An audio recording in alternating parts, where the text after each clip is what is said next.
नमस्कार, मैं हूं सिरांधा और आप देख रहे हैं कुछ तो है। क्या आप सोच सकते हैं कि आप किसी मंदिर में जाएं और आपके सामने कुछ खूंखार जानवर खड़े हों, वो भगवान के दरबार में सिर झुकाएं, मंदिर में प्रसाद का भोग लगाएं और अचानक कहीं गायब भी हो जाएं? आज हम आपको देश के ऐसे ही मंदिर में ले चलेंगे जहां इस चमत्कार का दावा रोज हो रहा है। लोग कहते हैं कि इंसानी आबादी के बीच वो खूंखार जानवर ना जाने कहां से प्रकट हो जाते हैं और मंदिर में आरती के बाद अचानक गायब भी हो जाते हैं। भगवान के उस दरबार के बारे में देश की बहुत बड़ी आबादी कुछ नहीं जानती, लेकिन जो जानते हैं वो आज भी इस रहस्य का जवाब तलाश रहे हैं। यकीन नहीं होता, लेकिन एक नहीं, दो नहीं, बल्कि मंदिर में आने वाले हजारों लोगों को इस दावे पर पूरा भरोसा है। भरोसा इसलिए कि उन लोगों ने इस चमत्कार को अपनी आंखों से देखा है। इन दावों को सुनने के बाद हमारी टीम भी उस मंदिर के लिए रवाना हुई ताकि हकीकत को कैमरे के जरिए परखा जा सके।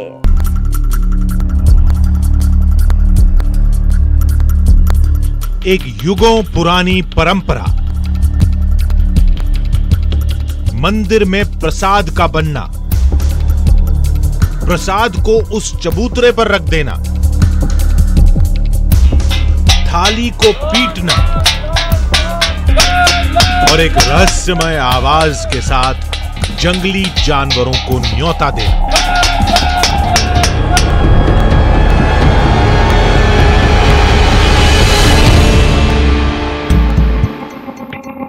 और फिर उन खूंखार सियारों का इंतजार। कुछ ऐसे सियार जो आसपास कहीं नहीं दिखते, लेकिन रोज दोपहर के 12 और शाम के 6 बजते ही न जाने कहां से प्रकट हो जाते हैं। दावा सच्चा है या झूठा हम नहीं जानते, बस इतना जानते थे कि जो भी है दिलचस्प है। इसलिए हम निकल पड़े दिल्ली से 1200 किलोमीटर दूर देश के सफेद रेगिस्तान कच्छ की ओर। उस मंदिर तक पहुंचने के लिए हमें कच्छ के रेगिस्तान को पार करना था और पहुंचना था कच्छ के वीराने में मौजूद एक ऊंची पहाड़ी पर जिसका नाम है काला डूंगर। आपने अपनी जिंदगी में खूब समुद्र देखे होंगे, लेकिन नमक की ऐसी चादर पहले कभी नहीं देखी होगी। नमस्कार, मेरा नाम सुहेल है और इस सफेद चादर को आप देखकर समझ गए होंगे कि हम मौजूद हैं गुजरात के ग्रेट रन ऑफ कच्छ में। ये ज़मीन ख़ास है, यहाँ के लोग ख़ास हैं और उतनी ही ख़ास हैं इस ज़मीन से जुड़ी कहानियाँ। आज हम आपको एक ऐसी ही कहानी सुनाने वाले हैं, लेकिन उससे पहले ज़रा इस सफ़ेद चादर का रहस्य समझ लीजिए। कच्छ का रण सफेद चादर में लिपटा एक खूबसूरत रेगिस्तान। कहते हैं एक जमाने में यह पूरा इलाका समंदर में डूबा हुआ था, लेकिन सदियों पहले यहां आए भूकंप की वजह से सब कुछ बदल गया। जमीन के अंदर बड़े बदलाव हुए, समुद्र तल नीचे चला गया और यह इलाका एक पठार बनकर सामने आया।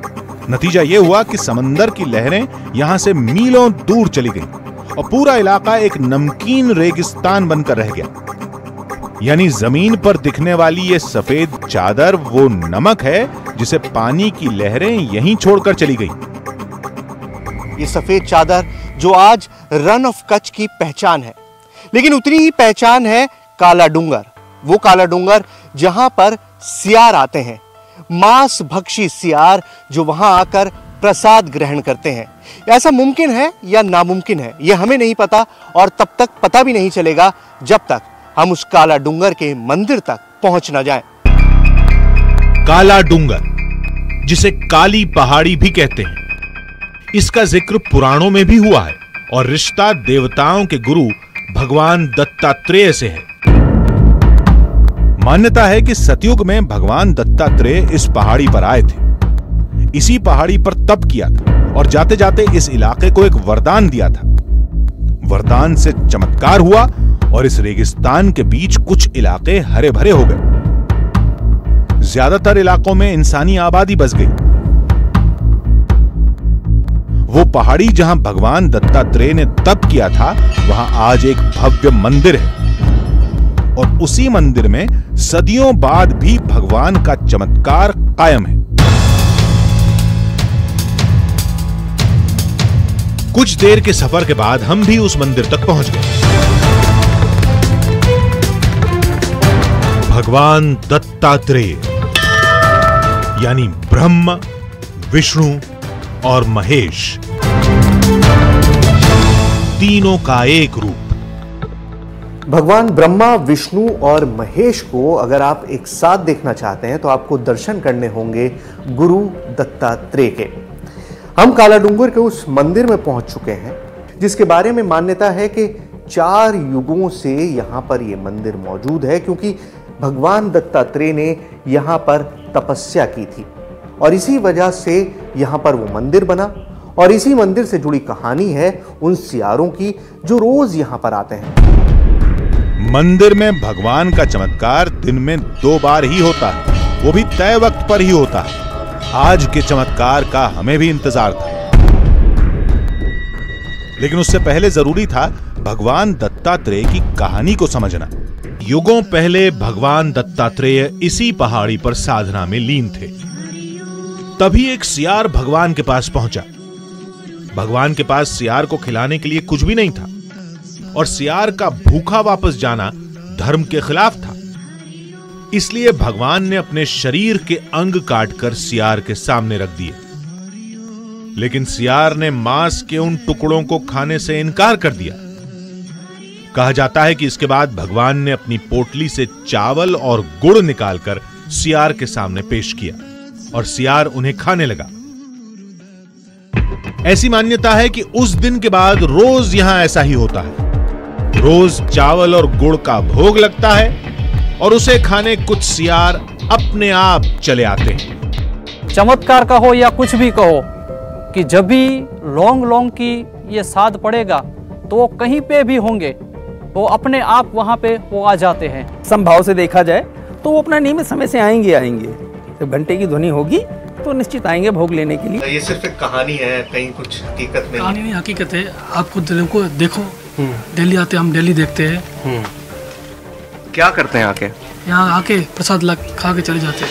अच्छा, ये आ रहे हैं। हमें यकीन दिलाने के लिए यहाँ के लोगों ने हमें कुछ तस्वीरें दिखाई, मोबाइल से ली गई कुछ तस्वीरें जिसमें वाकई कुछ सियार दिखाई दे रहे थे, लेकिन ये सब कुछ हम अपनी आंखों से देखना चाहते थे। शाम ढल रही थी। कुछ ही देर बाद मंदिर में आरती का वक्त हो गया। हमें बताया गया कि आरती के ठीक बाद सियारों के लिए प्रसाद रखा जाएगा और मंदिर का एक कर्मचारी प्रसाद लेकर निकल पड़ा। ये प्रसाद तैयार है, लेके जा रहे हैं उसी जगह पे जहां पर लौंग आते हैं, सियार आते हैं। इस बार आएंगे या नहीं पता नहीं। बड़ी सी थाली में प्रसाद लेकर वो कर्मचारी पास में बने एक चबूतरे के पास पहुंच गया। तो अभी सियार आएंगे? हाँ, आएंगे। तो हम डाल रहे हैं, देखते हैं सियार आते हैं या नहीं। अंधेरे का टाइम है। ये देखिए, ये प्रसाद डाल दिया गया है। क्या है प्रसाद में? ये चावल है, मीठा चावल। अच्छा, मीठा चावल है। हाँ। तो मीठा चावल डाला गया है और देखिए अब ये थाली पीटेंगे। हाँ, और बजाएंगे फिर आएंगे।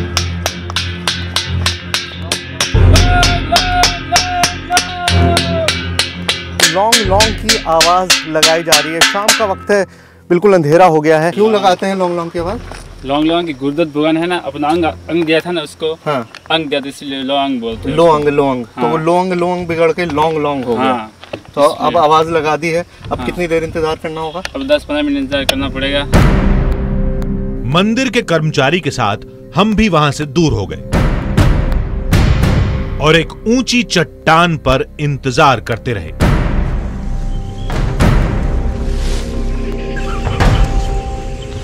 कोई जानवर आया है, लेकिन सियार नहीं है। ये जंगली सुअर है।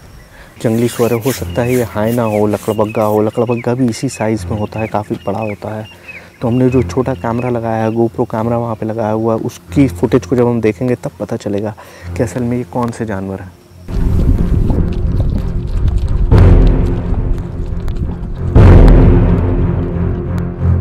उस चबूतरे पर हलचल बंद हुई तो हमने वहां जाने का फैसला किया।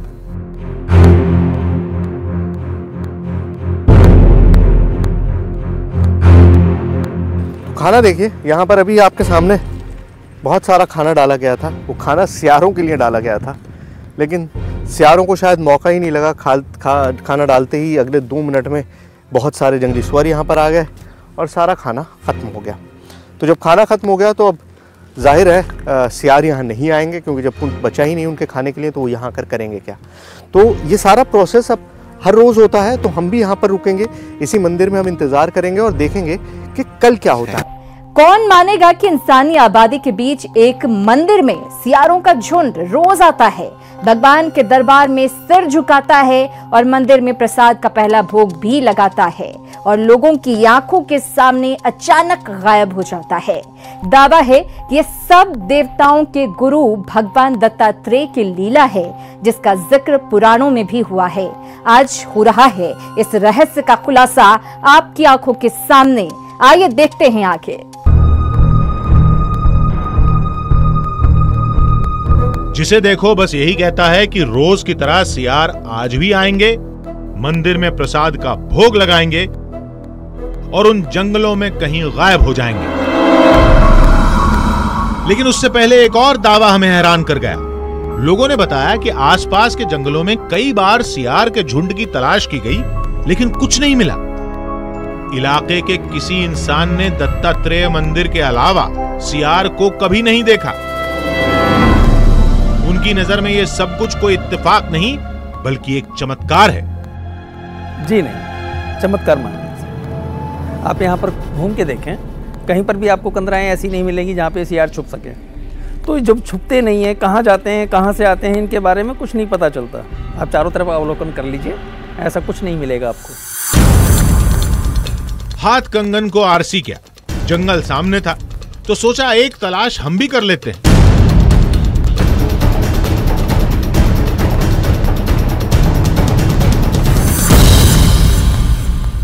बहुत ज़्यादा कांटे हैं इस जंगल में, पूरा सूखा हुआ जंगल है। और सबसे बड़ी बात यह है कि इस कच्छ के पूरे एरिया में आपको सिर्फ यही एक ऐसी जगह है जो हरी मिलेगी। अब हरी वो भले कांटों से ही है, लेकिन यही जगह है जहाँ पर कुछ हरियाली है। हम इस जंगल में अंदर जाकर कोशिश करते हैं कि हम सियारों को देख पाते हैं या नहीं। इस कांटों भरे रास्ते पर हम बढ़ते रहे, सियार के होने की हर मुमकिन जगह को खंगालते रहे। जो पूरा लैंडस्केप आप देख रहे हैं, बहुत नीची झाड़ियाँ, ऐसे ही एरिया में, ऐसे ही इलाकों में सियार अमूमन छुपते हैं, क्योंकि उनको बहुत छोटी झाड़ियों में अपनी गुफाएं, छोटी छोटी गुफाएं बनाते हैं जिसमें पूरा पूरा परिवार रहता है। हम बहुत अंदर तक उतर आए हैं, लेकिन हमको सियार नहीं दिखाई दिए हैं। बातों बातों में दोपहर के प्रसाद का वक्त हो चला और हमें जल्दी से जल्दी मंदिर पहुंचना था। मंदिर पहुंचे तो प्रसाद की तैयारी तेजी से चल रही थी।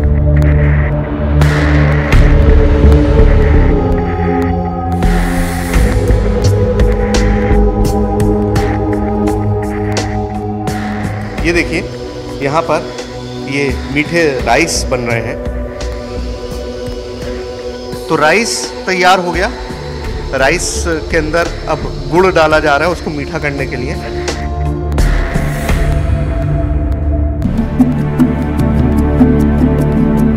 सियारों को प्रसाद का भोग लगाने से पहले भगवान दत्तात्रेय के दरबार में हाजिरी लगाई गई, उनसे इजाजत मांगी गई और फिर मंदिर का कर्मचारी हाथों में प्रसाद की थाली लिए निकल पड़ा।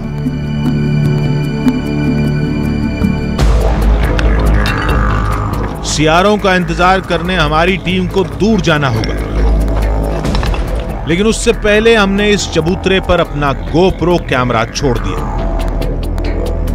ताकि सियार आए तो उनकी तस्वीरें आसानी से मिल जाएं। ये हमने यहाँ पर ये सेटअप लगाया है। अब देखिए, मेरा ये एक छोटा कैमरा यहाँ पर मैंने लगा दिया है। इसे गोप्रो कैमरा कहते हैं और ये गोप्रो कैमरा हमने लगाया है ताकि हम जो हरकत यहाँ पर हो, जो भी सियार यहाँ पर आए, उनको हम पकड़ सके। बारी अब इंतजार की थी, वो भी इस जगह से थोड़ी दूर, ताकि सियारों को किसी इंसान की मौजूदगी का एहसास न हो। यहां से कुछ भी साफ साफ देख पाना मुश्किल था, लेकिन उस चबूतरे पर मौजूद गोप्रो कैमरा सब कुछ देखेगा और सारी तस्वीर हमारे सामने आ जाएगी। शुरुआत चिड़ियों से हुई और कुछ ही देर में एक के बाद एक 3 नेवले भी आ गए। 15 मिनट हो चुके हैं और इस 15 मिनट के अंदर सिर्फ नेवले ही दिखाई दिए। पहले 1-2 नेवले थे, अब वहां पर 3 नेवले हैं। देखते देखते जंगल में कुछ हलचल सुनाई दी। ऐसा लगा जैसे वहां कोई है। तभी हमें कुछ दिखा, शायद वही जिसकी तलाश थी। अरे वो देखिए, ओह गॉड!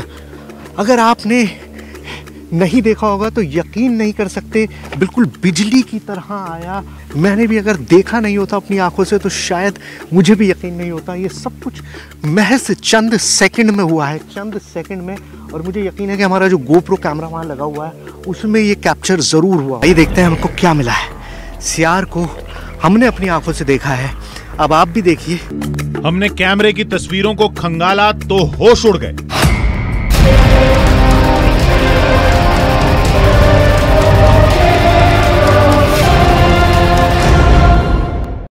आप देख रहे हैं कुछ तो है, भगवान दत्तात्रेय का मंदिर और एक सदियों पुराने चमत्कार का दावा कि उस मंदिर के प्रसाद का पहला भोग लगाने कुछ सियार आते हैं। लोग मानते हैं कि वो सियार भगवान के भक्त हैं। हमारी टीम ने इस रहस्य का खुलासा करने के लिए एक गोप्रो कैमरे का सहारा लिया। आइए देखते हैं उस कैमरे में क्या रिकॉर्ड हुआ।